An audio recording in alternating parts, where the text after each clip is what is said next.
اور جس سے بہت سی بیماریاں آتی ہیں. اس پہ اب تحقیق بھی ہو رہی ہے پیراسائیکالوجی میں کہ نظر سے جو ریز اٹھتی ہیں وہ انسان کے جسم میں، یعنی نیگیٹو ریز جو خاص طور پر آتی ہیں، حسد کی نظر ہوتی ہے جیسے، تو وہ آ کے ایک ریئیکشن کرتی، کیمیکل ریئیکشن ہوتا ہے اس کی وجہ سے بلڈ میں، جس سے کچھ بیماریاں پیدا ہوتی ہیں. حدیث میں آپ کو سنا دیتی ہوں. حضرت ام سلمہ سے روایت ہے کہ آپ صلی اللہ علیہ وسلم نے ایک لڑکی کے چہرے پر کالے پیلے رنگ کا نشان دیکھا تو آپ نے فرمایا اسے نظر بد لگ گئی ہے، اس پر دم کرو.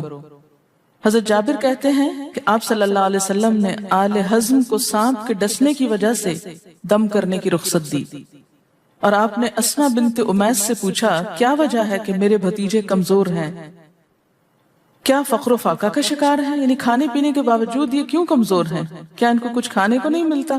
انہوں نے کہا نہیں، بلکہ انہیں نظر بد بہت جلد لگ جاتی ہے. تو آپ نے فرمایا ان پر دم کیا کرو. یعنی جس بیماری کی سمجھ میں نہ آئے کہ کھائے پیے بھی انسان جوان بھی ہو لیکن اس کو صحت ہو ہی نہ، کوئی ظاہری سبب معلوم ہی نہ ہو، تو ایسے شخص پر دم کرنا چاہیے. حضرت عائشہ صدیقہ کہتی ہیں کہ رسول اللہ صلی اللہ علیہ وسلم نظر بد کی وجہ سے دم کرنے کا حکم دیتے تھے. حضرت انس کہتے ہیں کہ آپ صلی اللہ علیہ وسلم نے نظر بد اور بچھو وغیرہ کے ڈسنے سے اور پھوڑوں سے دم کرنے کی اجازت دی، یعنی پھوڑے وغیرہ جو ہوتے ہیں نا اس پر بھی دم کی اجازت دی. تو جسمانی بیماری ہے نا.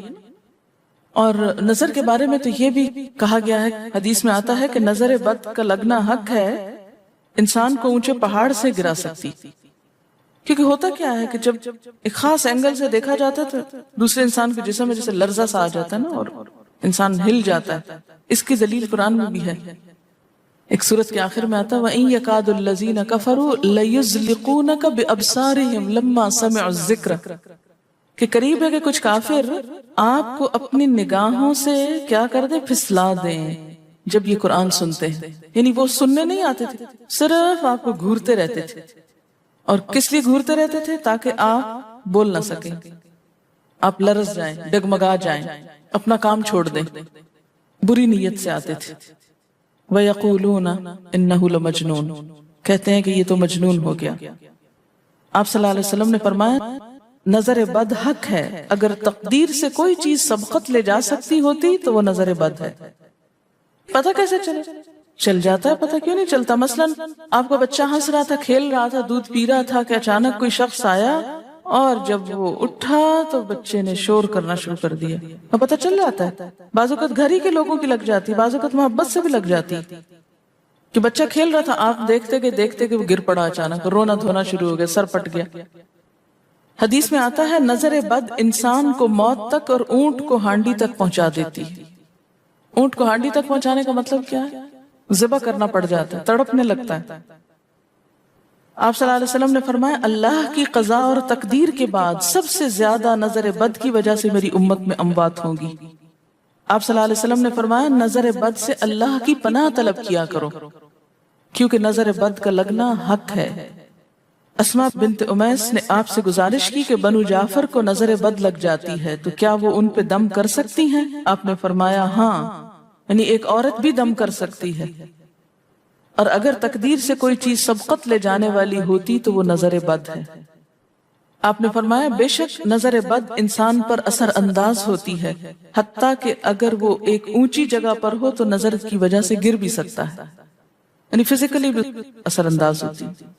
اور آپ دیکھیں کہ وہ قرآن پاک میں نہیں آتا وَمِن شَرِّ حَاسِدٍ إِذَا حَسَدَ، اور حاسد کے شر سے جب وہ حسد کرے. تو نظر بد ہوتی کس کی ہے؟ حاسد کی ہوتی. بری نظر کس کی ہوتی ہے؟ حاسد کی. تو جو صبح شام 3 دفعہ یہ پڑھتے رہے ان کو حاسد کچھ نہیں کر سکتے، ان کا کچھ نہیں بگاڑ سکتے، جتنا چاہیں گھورتے رہے. اسی طرح ابن کثیر نے کہا کہ نظر بد کا اللہ کے حکم سے لگنا اور اثر انداز ہونا حق ہے. تو جب اللہ کی پناہ لیتے ہیں نا قل اعوذ برب الفلق قل اعوذ برب الناس، تو آپ نے اللہ کے پناہ لے لی، شیلٹر میں آ گیا. اب ہر چیز بیکار ہو رہی ہے، سب نظر وظر. اور اگر لگتی بھی ہے انسان کو تو کس سے؟ اللہ کے اذن سے لگتی. حافظ ابن حجر کہتے ہیں کہ نظر بد کی حقیقت کچھ یوں ہے کہ ایک خبیث الطبع انسان اپنی حاسدانہ نظر جس شخص پر ڈالے تو اسے نقصان پہنچے. ابن قیم کہتے ہیں کچھ کم علم لوگوں نے نظر بد کی تاثیر کو باطل قرار دیا ہے، اور ان کا کہنا ہے کہ یہ محض توہم پرستی ہے اور اس کی کوئی حقیقت نہیں، لیکن حقیقت یہ ہے کہ یہ لوگ سب سے زیادہ جاہل اور ارواح کی صفات اور ان کی تاثیر سے ناواقف ہیں، اور ان کی عقلوں پہ پردہ پڑا ہوا ہے، جبکہ تمام امتوں کے عقلاء باوجود اختلاف مذاہب کے نظر بد سے انکار نہیں کرتے، یعنی صرف اسلام میں نہیں دیگر مذاہب میں بھی یہ کانسیپٹ پایا جاتا ہے، اگرچہ نظر بد کے سبب اور اس کی جہت تاثیر کے سلسلے میں ان میں اختلاف ہے۔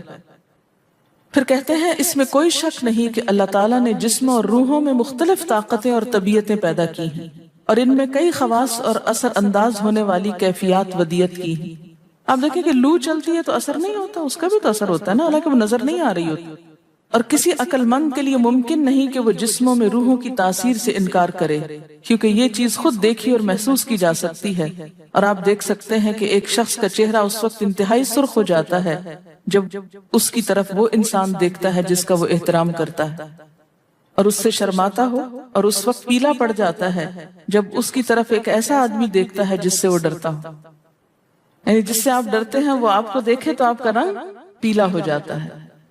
فرمایا یہ سب کچھ روحوں کی تاثیر کی وجہ سے ہوتا ہے، اور چونکہ اس کا تعلق نظر سے ہوتا ہے اور اس لیے نظر بد کی نسبت آنکھ کی نظر کی طرف کی جاتی ہے، حالانکہ آنکھ کی نظر کچھ نہیں کرتی، یہ تو روح کی تاثیر، یعنی نظر یہ نظر نہیں ہے صرف، بلکہ اندر سے روح یا احساسات ہیں جو ٹرانسفر ہوتے ہیں۔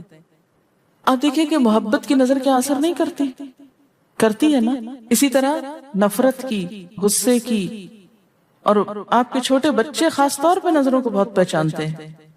آپ نے دیکھا ہوگا کہ بچے کچھ لوگوں کے پاس فوراً چلے جاتے ہیں اور کچھ لوگوں کے پاس نہیں جاتے۔ بچوں کی مثال اس لیے دے رہی ہوں کہ وہ معصوم ہوتے ہیں نا، ان کو کسی نے سکھایا پڑھایا نہیں ہوتا کہ ادھر جاؤ اور ادھر نہ جاؤ، اور اگر آپ سکھائیں پڑھائیں بھی تو پھر بھی وہ اپنی مرضی کرتے ہیں، آپ کی نہیں مانتے، تو وہ ایک طرح سے بہترین جج ہوتے ہیں۔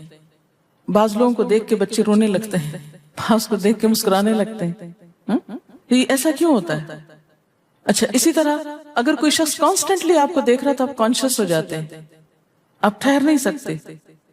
اسی طرح اگر کوئی سٹیئر کر رہا ہو تو اس کی نظروں سے بعض اوقات خوف بھی آنے لگتا ہے۔ اللہ نے کیسی کیسی طاقتیں انسان کو دی ہیں، سلطان النصیرہ۔ اچھا، پھر لکھتے ہیں کہ روحیں اپنی طبیعتوں، طاقتوں اور کیفیتوں اور اپنے خواص کے اعتبار سے مختلف ہوتی، سو حسد کرنے والے انسان کی روح واضح طور پر اس شخص کو اذیت پہنچاتی ہے جس سے حسد کیا جاتا ہے۔ ویسے بھی تو آپ دیکھیں نا، وہ رویے ایک دم آپ پہچان لیتے ہیں۔ یہی وجہ ہے کہ اللہ تعالیٰ نے حاسد کے شر سے پناہ طلب کرنے کا حکم دیا ہے۔ حاسد کی تاثیر ایک ایسی چیز ہے جس سے وہی انکار کر سکتا ہے جو حقیقت انسانیت سے خارج ہو۔ جنوں کی نظر بھی لگتی، یہ میرا قول نہیں ہے، حدیث ہے۔ حضرت ابو سعید خدری سے روایت ہے کہ رسول اللہ صلی اللہ علیہ وسلم جنات اور انسانوں کی نظر بد سے پناہ مانگتے تھے، یعنی آپ جو پناہ مانگتے تھے بری نظر سے، وہ انسانوں کی بھی اور جنوں کی بھی۔ پھر جب معوذتین الفلق اور الناس نازل ہوئیں تو آپ انہی کو پڑھتے اور باقی دعائیں آپ نے چھوڑ دی تھی، یعنی قل اعوذ برب الفلق، قل اعوذ برب الناس، پھر سب چیزوں کے شر سے بچنے کے لیے کافی۔ یاد رکھیے بعض اوقات اپنی نظر بھی لگتی ہے، خود کو بھی نظر لگتی ہے۔ اسی طرح جب لباس اتارا جاتا ہے نہانے کے لیے مثلاً، تو اس وقت بھی دعا سکھائی گئی۔ بسم اللہ پڑھنی چاہیے، بیسیکلی بسم اللہ پڑھ کر اتارنے چاہیے، اور اس کے علاوہ اعوذ بکلمات اللہ التامات من شر ما خلق بھی پڑھ سکتے ہیں۔ آپ کو معلوم ہے کہ ٹوائلٹ میں جانے سے پہلے بھی دعا سکھائی گئی، کیونکہ جنات کے ٹھکانے گندی جگہوں پر ہوتے ہیں۔ اللہم انی اعوذ بک من الخبث والخبائث، خبیث جنوں اور خبیث جننیوں، خبائث سے تیری پناہ میں آتا۔ یہ دعا کیوں سکھائی گئی؟ اسی لیے کہ اگر آپ وہاں پر موجود ہیں، اور خصوصاً اگر آپ بے لباس ہیں، تو بھی ایسی چیزوں کی نظر بھی لگ سکتی ہے اور وہ چیزیں اثر انداز بھی ہو سکتی۔ اسی لیے بلا ضرورت تنہائی میں بھی بے لباس ہونے سے منع کیا گیا۔ بعض لوگوں کی عادت ہوتی ہے نا کہ وہ نہانے بیٹھتے ہیں تو وہی کپڑے دھونے شروع کر دیتے ہیں، اور نہیں، بس فوراً اپنے آپ کو ڈھانکنے کی کوشش کریں، بلا ضرورت زیادہ دیر بے لباس نہ رہیں۔ ایک حدیث میں آتا ہے ابو امامہ کہتے ہیں کہ میرے باپ سہل بن حنیف نے غسل کا ارادہ کیا اور جب قمیص اتاری تو عامر بن ربیہ ان کی طرف دیکھ رہے تھے. ان کا رنگ انتہائی سفید تھا اور جلد بہت خوبصورت تھی. عامر نے دیکھتے ہی کہا میں نے آج تک اتنی خوبصورت جلد کسی کنواری لڑکی کی بھی نہیں دیکھی. ان کا یہ کہنا تھا کہ سہل کو شدید بخار شروع ہو گیا. چنانچہ نبی صلی اللہ علیہ وسلم کو یہ قصہ بتایا گیا اور آپ سے یہ بھی کہا گیا کہ سہل کی حالت یہ ہے کہ وہ سر بھی نہیں اٹھا سکتا. آپ نے پوچھا کیا تمہیں کسی پہ شک ہے؟ انہوں نے کہا جی ہاں، عامر بن ربیہ پہ ہو سکتا ہے. آپ نے انہیں بلوایا اور ناراضگی کا اظہار کرتے ہوئے فرمایا تم میں سے کوئی ایک کیوں اپنے بھائی کو قتل کرتا ہے؟ کیا تم بارک اللہ نہیں کہہ سکتے تھے؟ اس لیے اب غسل کرو اور اس غسل کا پانی کس پہ ڈالا جائے؟ جس کو نظر لگی. عامر نے اپنا چہرہ، ہاتھ، کوہنیاں، ٹخنے، پاؤں اور اپنی چادر کے اندرونی حصے دھوئے، پھر اسی پانی کو آپ نے سہل کے اوپر پیچھے سے بہا دیا، نہیں کہ اس کے منہ پہ ڈالنا، پیچھے سے بہا دیا اور سہل فوراً ٹھیک ہو گئے. اس کا طریقہ بتایا گیا اس غسل کا. ابن شہاب زہری کا کہنا ہے کہ ہمارے زمانے کے علماء نے غسل کی یہ کیفیت بیان کی ہے جس آدمی کی نظر لگی ہو اس کے سامنے ایک برتن رکھ دیا جائے جس میں وہ سب سے پہلے کلی کرے اور پانی اسی برتن میں گرائے، پھر اپنا چہرہ دھوئے، پھر اسی پانی کے ذریعے اپنے ہتھیلیاں، دائیں ہاتھ اور ہتھیلی پہ پانی بہائے، پھر بائیں پر اور پھر دائیں کوہنی پر، پھر بائیں کوہنی پر، پھر بائیں ہاتھ سے اپنا دایاں پاؤں دھوئے، پھر دائیں ہاتھ سے بایاں پاؤں دھوئے اور پھر اسی طرح گھٹنوں پہ پانی بہائے.